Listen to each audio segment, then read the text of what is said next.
नमस्कार, स्वागत है आपका बिहार समाचार में। पूरे सबूत के साथ राजद ने यह दावा किया है कि चुनाव बिहार में हम जीते हैं। तेजस्वी यादव की बिहार में सरकार बनने वाले थे, लेकिन बिहार में खेल किया गया और अब बीजेपी के साथ चुनाव आयोग की चोरी पकड़ी गई है। तो आज की बड़ी खबरों पर बात करने से पहले आपसे अनुरोध है, कृपया वीडियो को एक प्यारा सा लाइक अवश्य कर दीजिएगा। आपका लाइक करना ही हमारी मेहनत का फल होता है। चुनाव आयोग की चोरी पकड़ी गई है। देखिए, राजद ने कहा है कि असम में 90 वोटर वाले बूथ पर 181 वोट डाले गए। राजद ने कहा है कि लोकतंत्र की आड़ में यही षड्यंत्र बिहार में भी देखा गया। तो वहीं असम में ही बीजेपी नेता के कार में ईवीएम मशीन पकड़ा गया। तो वहीं बिहार चुनाव के दौरान पटना के एएन कॉलेज के पास ईवीएम से भरे हुए 4 ट्रक पकड़े गए थे। तो इधर राजद ने दावा किया है कि बिहार में चुनाव हम जीते थे, लेकिन हमें हराया गया। देखिए, राजद और कांग्रेस के कई प्रत्याशियों ने आरोप लगाया है कि चुनाव जीतने के बावजूद उन्हें जीत का प्रमाण पत्र नहीं दिया गया और भाजपा जदयू के हारे हुए उम्मीदवारों को विजयी घोषित कर दिया गया था बिहार में। और इतना ही नहीं, विजयी प्रत्याशियों ने बताया कि दोपहर में ही चुनाव जीत जाने के बाद देर रात उन्हें निर्वाचन अधिकारी जीत का सर्टिफिकेट नहीं दे रहे थे। वहीं कई उम्मीदवार ऐसे थे जिन्होंने हल्ला हंगामा किया, तब जाकर उन्हें प्रमाण पत्र दिया गया। और अब इलेक्शन कमीशन और बीजेपी की ऐसी खबरों के बाद यह दावा किया जा रहा है कि बिहार में तेजस्वी यादव की सरकार बननी थी।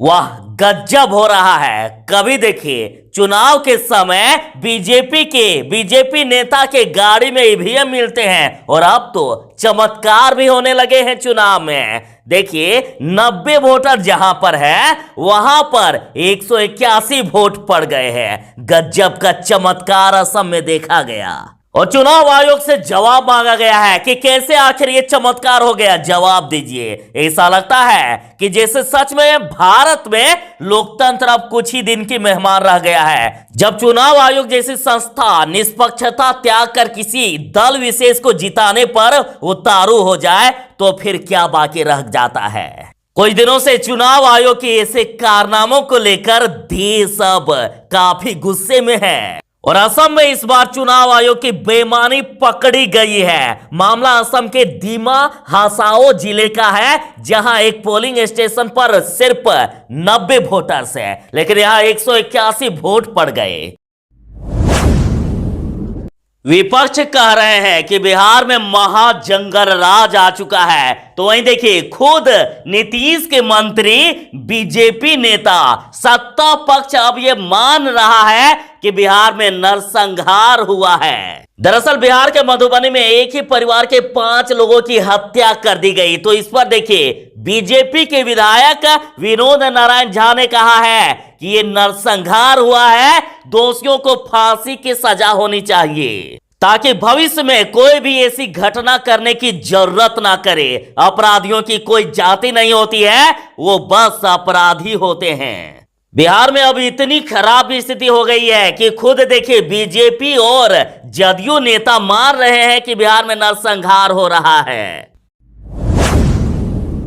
बिहार में शराबबंदी को लेकर और जिस तरह से जहरीली शराब से बिहार में लोगों की मौत हो रही है, तो इस पर देखिए, जीतन राम मांझी ने सरकार के खिलाफ मोर्चा खोल दिए हैं। जीतन राम मांझी ने सवाल किया है कि ये परिणाम ठीक नहीं है, कानून की समीक्षा हो। आपको यह भी बता दूं कि पहले जीतन राम मांझी ने तो सरकार को चैलेंज दे दिया था कि सरकार मंत्रियों, विधायक और वरीय पदाधिकारियों के बंगले की तलाशी लेकर देखे। अगर उनके बंगले में शराब नहीं मिलेगी तो वे राजनीति छोड़ देंगे। साथ ही मांझी ने पहले शराब के मामले में पक्षपात की भी बात कर चुके हैं। उन्होंने ये आरोप लगाए थे कि शराब के काले कारोबार को लेकर गरीब, दलित और निचले तबके के लोगों को फंसाया जाता है और जेल में डाल दिया जाता है, जबकि पावरफुल लोग आसानी से इस कानून का उल्लंघन करते हैं। और अब जीतन राम मांझी ने शराबबंदी के तरीके पर सवाल उठाया है, कहा है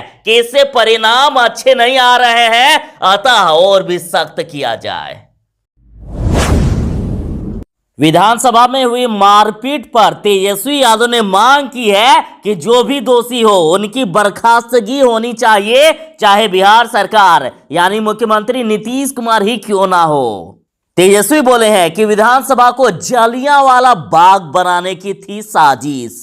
बिहार विधानसभा के दौरान 23 मार्च को सदन में पुलिस वालों ने विधायकों को जो घसीट घसीट कर पीटा था, तो इस पर तेजस्वी यादव ने विधानसभा अध्यक्ष को पत्र लिखा है। तेजस्वी यादव ने पत्र में लिखे हैं कि सदन में बाहर से आए पुलिस बिल्कुल अराजक गुंडे की तरह बिना कोई चेतावनी दिए मारपीट और उठा पटक कर रहे थे। और तेजस्वी यादव ने पूछे हैं कि आखिर इनको निर्देशित कौन कर रहा था। साथ ही तेजस्वी ने लिखा है कि मारपीट करने, उठाकर फेंकने, जूतों एवं बूटों से उनके सिर और पेट पर गंभीर चोट पहुंचा दी गई। महिला विधायकों को बाल खींचकर मारने, घसीटने और उनकी साड़ी खोलने जैसे जघन्य एवं घृणित कार्य को अंजाम दिया गया। अतः तेजस्वी बोले कि जो भी दोषी हो उन्हें जितनी जल्दी हो सके बर्खास्त किया जाए। मेरे देश के युवा अब जाग रहा है, अब नहीं चलेगी मनमानी। देखिए, राजद रोहतास का कहना है कि सरकार के कोविड-19 गाइडलाइन के बाद कोचिंग बंद होने से सासाराम में कोचिंग छात्रों ने उत्पात मचाया, कलेक्ट्रेट परिसर में आगजनी की। विद्यार्थियों का कहना है कि चुनाव के वक्त कहा गया था कोरोना, तब लोग नहीं मर रहे थे। जो सरकार नौकरी खत्म कर दी है वही अब शिक्षा भी खत्म कर रही है। और बिहार के सासाराम में नीतीश सरकार के खिलाफ छात्रों का भयंकर विद्रोह देखा गया। तो ये रिट्वीट में सौरभ कुमार यादव लिखते हैं कि शिक्षा विरोधी सरकार नहीं चलेगी। विजेंद्र यादव लिखते हैं ये तो होना ही था, मेरे देश का युवा अब सही में जाग रहा है। बिहार के मधुबनी में जिस प्रकार से नरसंहार हुए हैं, तो वहां देखिए राजद की टीम नरसंहार में पीड़ित परिवार से मिलने पहुंचे और साथ ही परिवार को न्याय दिलाने का आश्वासन दिया और सहायता के तौर पर 1 लाख का चेक भी दिए। तो अब तेजस्वी यादव ने भी कहा है कि मैं भी मधुबनी नरसंहार पीड़ित से मिलने जाऊंगा। नीतीश जी ने इस नृशंस नरसंहार के पीड़ितों से मिलना तो दूर, कभी 1-2 शब्द संवेदना के भी व्यक्त नहीं किए हैं। किसी नामजद अभियुक्त की गिरफ्तारी भी नहीं होने दी है, क्योंकि नरसंहार उनके एमएलए यानी नीतीश के एमएलए और सत्ता संरक्षण में हुआ है, ऐसा तेजस्वी यादव ने कहा है। युवा राजद नेता विशाल यादव ने फर्स्ट बिहार झारखंड का एक वीडियो शेयर किया है, जिसमें से कहना है इनका कि सासाराम में नीतीश कुमार के खिलाफ छात्रों में आक्रोश चरम पर है। छात्रों का कहना है जब कोरोना में चुनाव बंद नहीं हुआ तो कोचिंग बंद कराकर हमारी पढ़ाई को बंद क्यों किया जा रहा है। बिल्कुल सही बात है। पहले की बात तो छोड़ ही दीजिए, अभी की यदि वर्तमान की बात करें आप, तो मोदी बीजेपी की रैलियों में आपने भीड़ देखा है। जहां भीड़ नहीं होती है वहां तो इनके हेलीकॉप्टर भी खराब हो जाते हैं। माना चुनावी रैलियों में छोटे बच्चे नहीं जाते हैं, तो क्या माता पिता को कोरोना नहीं होगा? उससे बच्चों को नहीं फैलेगा कोरोना? गजब हाल है भाई। बिहार में इस बार फिर से भूकंप आया। पिछली बार 15 फरवरी को भूकंप आया था और देखिए फिर से बिहार में भूकंप के झटके महसूस हुए। पटना के साथ कई अन्य जिलों में भी भूकंप के झटके महसूस किए गए। नेपाल भूटान की सीमा पर सिक्किम के पास आए भूकंप का खास करके सीमांचल के इलाकों में लोगों ने तेज झटके महसूस किए। तो वहीं भागलपुर, पूर्णिया, कटिहार, किशनगंज व मधेपुरा में लोग घरों से बाहर आ गए थे। और बीते दिन भूकंप के झटके महसूस किए जाने के बाद प्रधानमंत्री नरेंद्र मोदी ने मुख्यमंत्री नीतीश कुमार जी को फोन करके स्थिति की जानकारी भी ली। मुख्यमंत्री जी ने बताया कि आपदा प्रबंधन विभाग को लगातार सचेत एवं सतर्क रहने और स्थिति पर लगातार निगरानी रखने का निर्देश दे दिया गया है। तेजस्वी यादव ने वीडियो शेयर करते हुए कहा है कि कोई सवाल मत पूछना, नहीं तो बिहार में जंगल राज आ जाएगा। और देखिए तेजस्वी यादव ने जो ये वीडियो शेयर किया है जिसमें से एक मां एक बच्चे को गोद में लेकर के जा रही है अस्पताल और पिता ऑक्सीजन का सिलेंडर खींच रहा है। एक ऐसी वीडियो है ये कि आपके भी आंख से आंसू आ जाएंगे इनके दर्द को देखकर। तो आखिर ये कैसी सरकार है, बड़े बड़े वादे करती है लेकिन ऐसी तस्वीरों को देखते हुए सारे वादे टाए टाए फीस। देखिए तेजस्वी यादव ने ट्वीट करके कहा है कि यह बिहार है, मां की गोद में बीमार बच्चा है, पिता ऑक्सीजन सिलेंडर खींच रहा है और ऐसे नीतीश बीजेपी की पार्टी में हो रही है। 16 साल से सवाल मत पूछना तो जंगल राज आ जाएगा। यहां गोली से भी मरते हैं और बिना गोली के भी, इसलिए चुपचाप मरते जाना है अन्यथा जंगल राज आ जाएगा। क्या समझे बाबू? दरअसल ये वीडियो जो वायरल हो रहा है ये पीएमसीएच का है, जहां रविवार को एक बच्चा ज्यादा बीमार था जिसे अल्ट्रासाउंड के लिए ले जाना था। काफी इंतजार के बाद भी वहां कोई एम्बुलेंस या रिक्शा नहीं पहुंचा तो बच्चे की मां इस प्रकार से और पिता इस प्रकार से बच्चे को ले गई। बिहार में कोरोना फिर से अपना रिकॉर्ड तोड़ रहा है। बिहार में कोरोना का कहर बरस रहा है फिर से और इस कहर से थर्राया है बिहार। और मुख्यमंत्री नीतीश कुमार अब बड़ा फैसला लेने वाले हैं। उन्होंने हाई लेवल मीटिंग बुला ली है। कहा जा रहा है कि कोरोना की ये दूसरी लहर पहले से 12 गुना ज्यादा खतरनाक है और कोरोना के दूसरे लहर का कहर के कारण बिहार में फिलहाल स्कूल कॉलेज बंद कर दिया गया है। और बिहार में कोरोना का तांडव को देखते हुए मुख्यमंत्री नीतीश कुमार मंगलवार को कोई बड़ा फैसला ले सकते हैं। उन्होंने सभी जिला के डीएम और एसपी की बैठक बुला ली है। बता दें कि बीते दिन बिहार में 935 नए संक्रमितों की पहचान हो गई।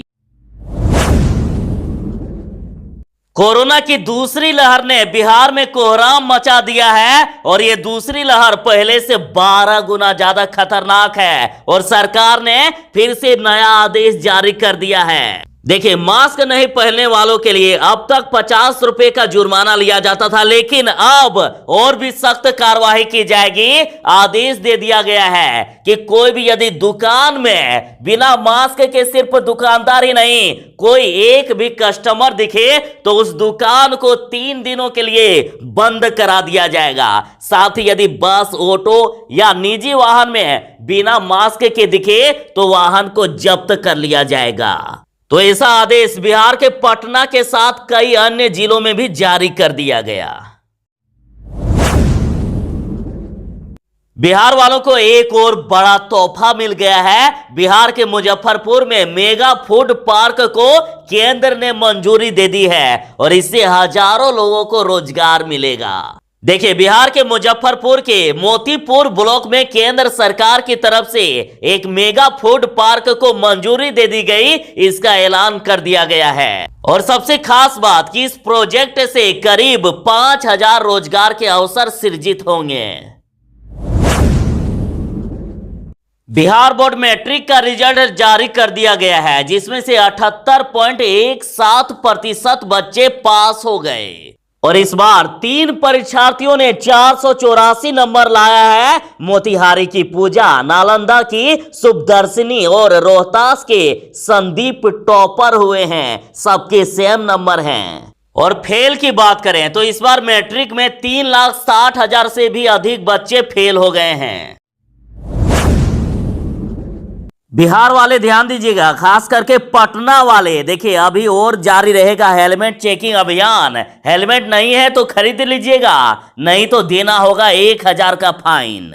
बिहार में पुलिस वाले 25 मार्च से डबल हेलमेट चेकिंग अभियान चला रहे थे, लेकिन अभी इसे और भी आगे जारी रखने का आदेश दे दिया गया है। यानी 2 पहिया वाहन में ड्राइवर और पीछे बैठे सवारी को भी हेलमेट लगाना होगा, नहीं तो 1000 का फाइन लग जाएगा।